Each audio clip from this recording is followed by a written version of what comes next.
right? Yeah. I just found out she's pregnant. Right. Hey guys, and welcome to Little Black Book. You know what time it is. Man, 6 weeks pregnant. Paige, you dancing with the devil out here, baby. You dancing with the devil out here, man. Broken up since May, but that wasn't the last time we had sex, for sure. Well, you said she just found... And listen, guys, if you're interested, make sure you like, share, subscribe, click on that bell button, baby. And for those of you who are returnees, well, you already know what it is. You ain't got the minerals, you got the minerals. Resist the devil and he's gonna flee. Satan, the blood of Jesus is against you. All right, let's get into the video. So, real spit though. Obviously, with Paige situation right now, we found out obviously the girl is 6 months pregnant, and we also found out it was the ex, not the ex's cousin. Also to be confirmed at least, but it's at the show at the moment has prompted or pointed towards the fact that it was 6 weeks pregnant and it was the ex. Okay, now here's my thing with this whole situation. Okay, I want to let you know that these situations here are really painful, because Paige had a dream of coming into a marriage, loving someone, finding someone she really cared about, finding somebody who really would love her, give her children, have a successful marriage. And at the moment where she finds herself, it is in a dangerous place of purgatory limbo. Okay, and I want to say this: like, the devil offered Jesus, the world, right, to bow down and serve him, and Paige right now, okay, is being offered a marriage that is going to make her bow down, okay, to the idea of marriage, but not to the fruitfulness of its marriage. What I mean by that is that when you are so in love with the idea, you're enamored with the idea, you forget about the fruitfulness of the actual thing. And so the whole idea of marriage is that it should produce fruits, because as a marriage, you're supposed to support one another. Two are meant to become one. Oh, sorry. Yeah, I'm like numb. I couldn't even figure out how to even process all of this. Like, it's like isn't adding up, not making sense to me. Yes, there's going to be arguments. Yes, there's going to be times of trials and tribulations, but there's also going to be great times where you're going to be able to laugh. You're going to feel safe emotionally. You're going to feel safe physically. You're going to feel like, you're going to feel, a erotic kind of love as well for that person. You're going to enjoy chops, you know what I'm saying? You're going to enjoy plunging, you know what I'm saying? If you know what I mean, it means enjoy the details, you know what I mean? Right? You're going to enjoy all that. You're going to have children. You're going to, by grace of God, you're going to be able to have children. You're going to be able to serve the Lord in your fullest, because you're in support of one another. You're going to aspire to complete your dreams within that marriage and see a level of unique support from the partner that you're with. There should be fruits of a marriage. There shouldn't be a point where you've entered into the marriage and the very first thing you suffered with is a person disappearing, went to go for a menu and comes back with a whole anecdotal story which doesn't really fully explain why they were away, and then comes back and says they were panic attacking and crying, but they weren't crying on more than one occasion, and then you shouldn't be in a situation where you're sitting across the table from the person now, and they're now telling you, oh, I've got to tell you something very, very big. It's devastating. And then goes, oh, okay, do you know what? I can't tell you right now. Like, oh, okay. And it does it twice. You know what I'm saying? Has a tantrum, says I can't really be here. It's overwhelming amongst the group because the group haven't even come at you. They haven't even really come at you. You duck off and go into a corner somewhere. Yeah. Only That we wanted. So I felt bad that everybody else was happy and Paige wasn't happy, and neither was I happy. I didn't want to break down in front of everybody. Eric and Virginia kind of asked some good questions. He ducked off to the corner. You're now chasing him there, and telling him, trying to remind him why he's in this marriage. After, are you forgetting that you were sitting at a table and my man said, listen, if, I'll support you, whatever you do. If you want to leave, you can leave, but I'll chase you though. Maybe I'll chase you though. Listen, my man's putting in basic elements, basic elements, okay, of showing you some desire. Basic. And this is why sex is such a great thing when you're enjoying it, but it's a destructive tool when it's done outside of its time and season, because it confuses people. Sex outside of a healthy, safe marriage can confuse a lot of us. I'm not saying this for everybody, because you know what? Some people are having sex in a good, healthy relationship and they ain't married. Okay, that's them. But for a majority of us, sex becomes a conversation, a communication tool instead of actually communicating. Maybe like, I don't know if I can handle this. Question. Yeah. Have you guys been intimate? Yes. The first night. Okay. Second night, first morning. We talk with our bodies and not our mouths. Okay? And so we hear sensually and not through our actual hearing canals. Okay?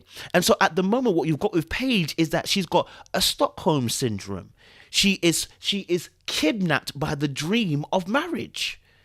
All right? She's kidnapped by the dream of marriage. And so it got to the point. In fact, let me break down what Stockholm syndrome is. Stockholm syndrome is a condition in which hostages develop a psychological bond with their captors during captivity. Emotional bonds may be formed between captors and captives during intimate time together, but these are generally considered irrational in light of danger or risk endured by the victims. So here, the kidnapping is by the dream. The kidnapper is Chris. Okay, and instead of her responding in a way that says, hey, look, this is not right for me, I'm not going to be in this relationship, 6 weeks pregnant, that means you were with this girl not long ago through the actual process of the show, right? And you know what I'm saying? But you are captivated by the idea of marriage. It's not him. You're not captivated by him. You only know him a short while. You know what I'm saying? You're not captivated by him. You know what I'm saying? You're excited by the idea of him. Yeah. You know, you might find him attractive or whatever. You know, think to yourself, opportunity, I'm going to bag a real one. And maybe you feel like time is running out for you, etc., etc. And so, just to let you know, when people feel like time is running out for them, there's a scripture for them. It's in Proverbs. To the hungry man, everything bitter tastes sweet.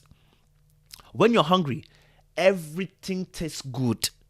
When you're hungry, everything Is to really start from ground zero. Do you even know my middle name? Milana. Wow.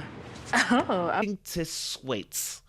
There's nothing that tastes bitter. Why? Because you're hungry. And so when people are hungry for relationships, that person who's not treating them right becomes sweet. You make all the excuses that you want to make for them, right? And like I said, in Stockholm syndrome, emotional bonds may be formed between captors and captives. And so sex is one of those tools that helps to build those emotional bonds that make your decision making irrational and illogical. Look what it says. But these are generally considered irrational in light of danger or risk endured by the victim. Why is it the person has become to a point where they're now making irrational decisions even in the face of danger, even in the face of emotional manipulation? A person hasn't clocked it yet. They're not seeing the danger. They're in Stockholm syndrome, right? To the point where man said, obviously, you know, she's like, I would never have sex. because I told myself that I wouldn't be intimate with someone unless they knew my middle name, so. Why wouldn't I know who my wife is? I want to share all that with them. It's a touchy subject, but I want To somebody, you know, if they didn't know my middle name. And then he goes, obviously, he says her middle name. And she's like, oh, you know my middle name? She's gassed by that. Sis, this ain't nothing to be gassed over. A middle name. I wouldn't be intimate with someone unless they knew my middle name, so. Why wouldn't I know who my wife is? I want to share all that with them. When you're seeing the behaviors you're seeing, Paige, please. Bar isn't just low. The bar is in hell. You understand? The bar isn't just low. The bar is all the way in hell and then some. Because this is basic. It's a touchy subject, but I want to get them babies. Get your babies. Paige, please. Sis, come on, man. This is basic. Middle name, blood. Is that all it takes? Is that all it takes before I can get a little patty action? Is that all it takes? And you didn't even, and here's the thing, you didn't even know he knew that, okay, until you've had sex. So actually, you've broken your own rule. You've caused treason in your own kingdom. Remember I said to you guys, I keep saying this guy to you as well. When you commit treason in your own kingdom, you best believe your head will be off. You best believe your head will be off, right? That's why you say, you know, when you say to someone, "Oh, you're running around like a headless chicken," it's like without no direction, no sense of vision, no purpose. You understand? Same thing with this. When someone beheads you in a relationship emotionally like that, you run around a relationship like a headless chicken with no direction, no purpose, no vision. You understand? Yeah, and you're sure to die. Because this whole thing, girl, 6 weeks pregnant. Girl, I want to get you pregnant. Tank, is that Tank? Is that Tank? I don't know. Is that what he said? Just get your baby. Just, wouldn't. Okay.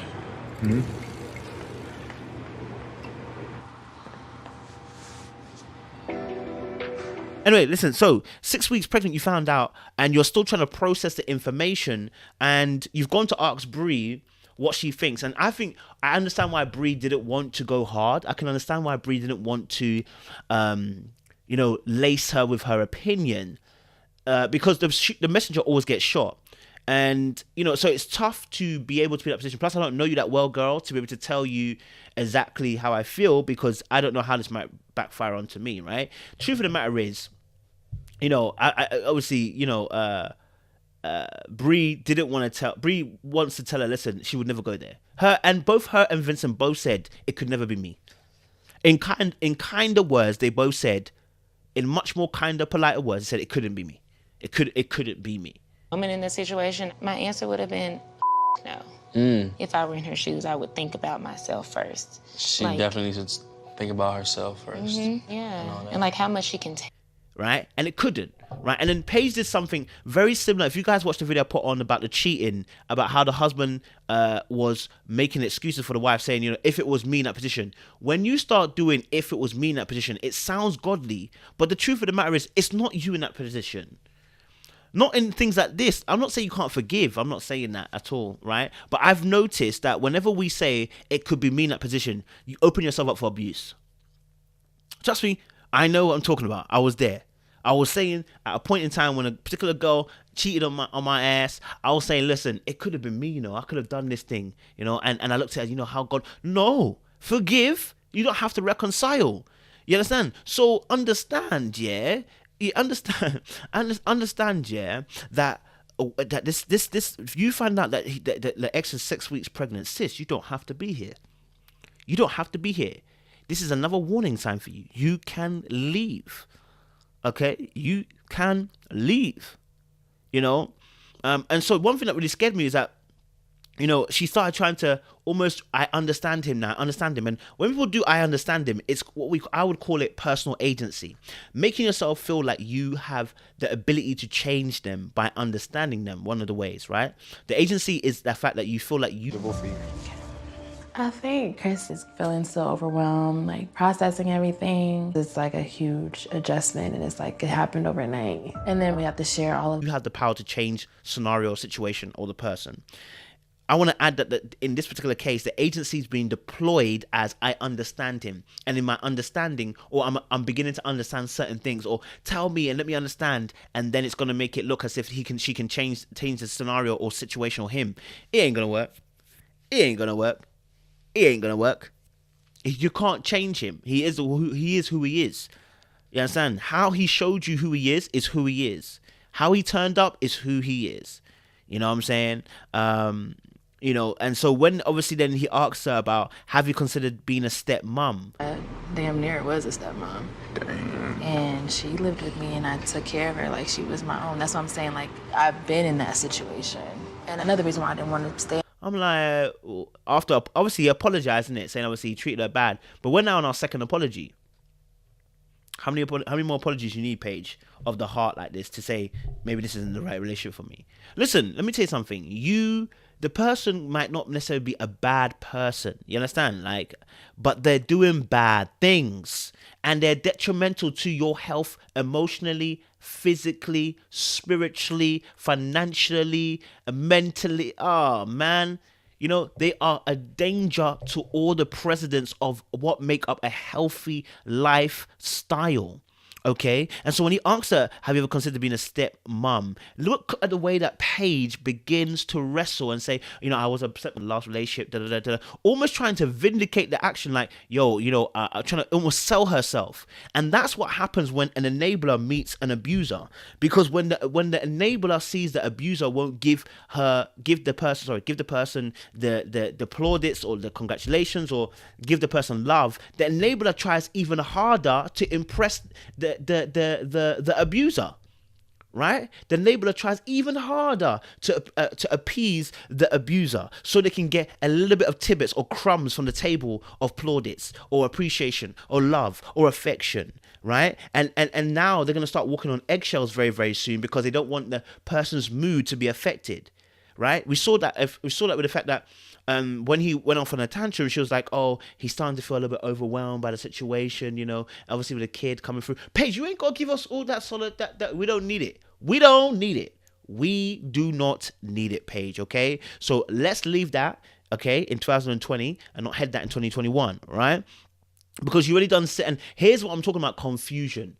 This is why I said about confusion. I didn't say about confusion, but in my head I said confusion, right? Confusion here.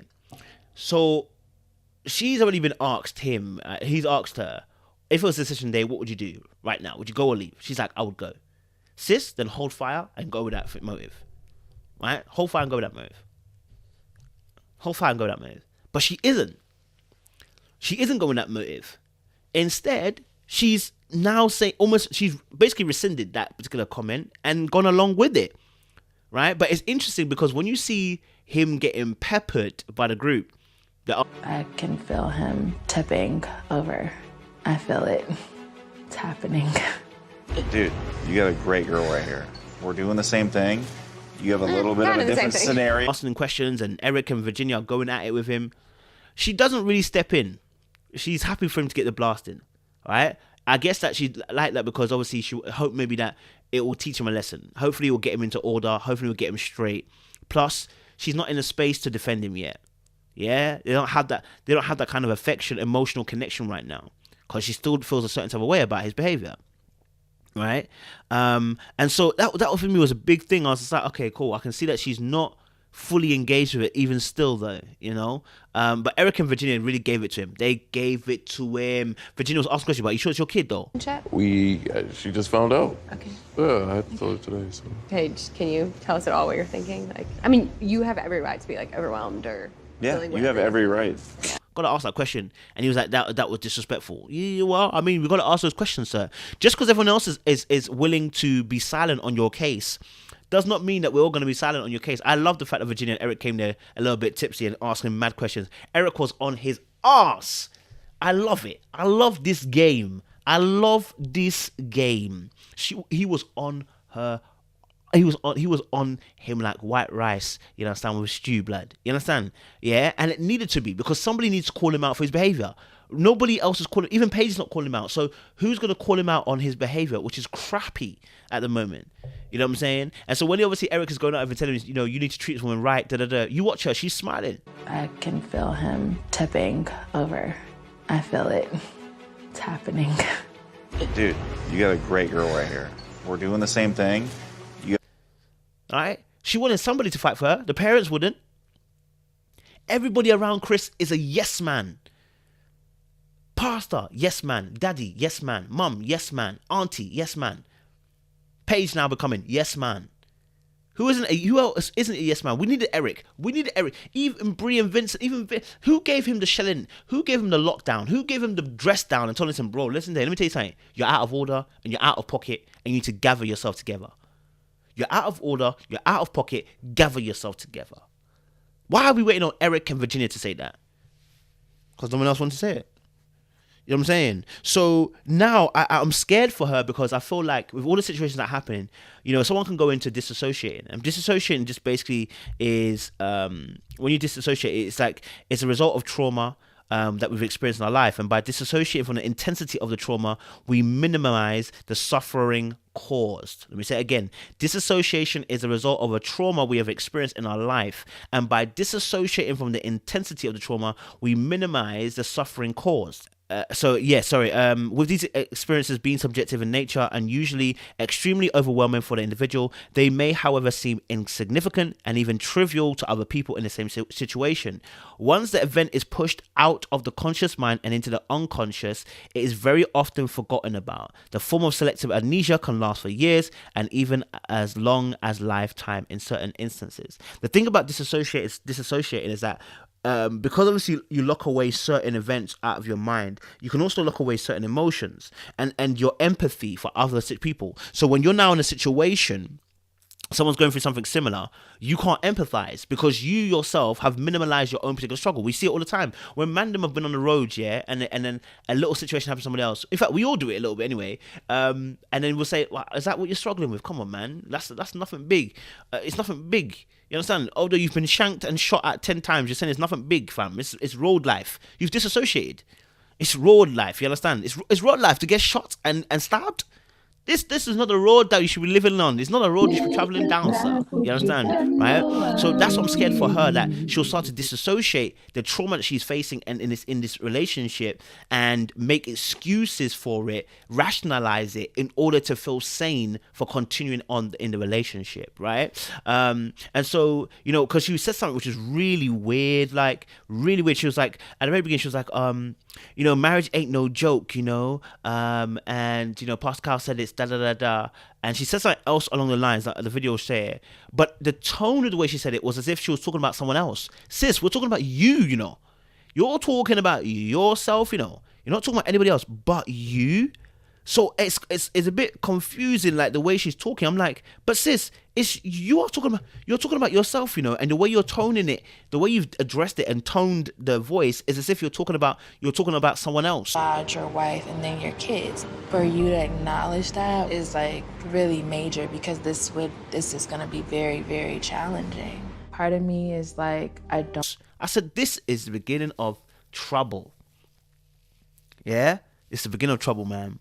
Listen, let me tell you something. Sometimes the desires of our heart can blind us, man. Ask David when he took Bathsheba. The desires of our heart can blind us from the truth of the nature. Yeah? And obviously the whole conversation around, obviously, as well, the child thing as well, stepmom, and him saying, obviously, you're my wife, so I'm going to definitely put you first, what the Bible says, da-da-da-da-da. And she was like, yeah, I'm glad, because, it should be God, wife, then the kids. And I was like, sis, I don't know how about you, but kids are going to change the nature and the narrative of the story. There's no way kids are going to be the last priority. Yeah? There's no way. There's no way kids are going to be last priority. His kid being with that woman is not going to be last priority, and if it is, he becomes a bum dad. And you want to continue marrying somebody who's not gonna put their kid at the highest priority that they can.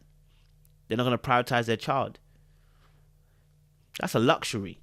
That's a luxury that I guess a lot of men can afford because they don't want to look after their kids.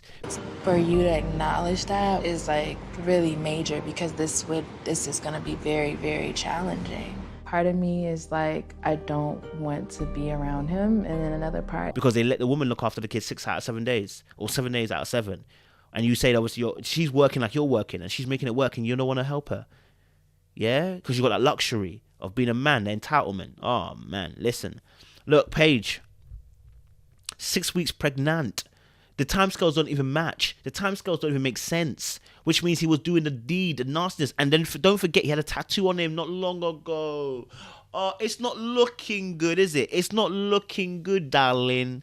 Something is up, isn't it, darling? You need to open your eyes, mate. I know it's hard for you to understand, but you need to open your eyes, sis.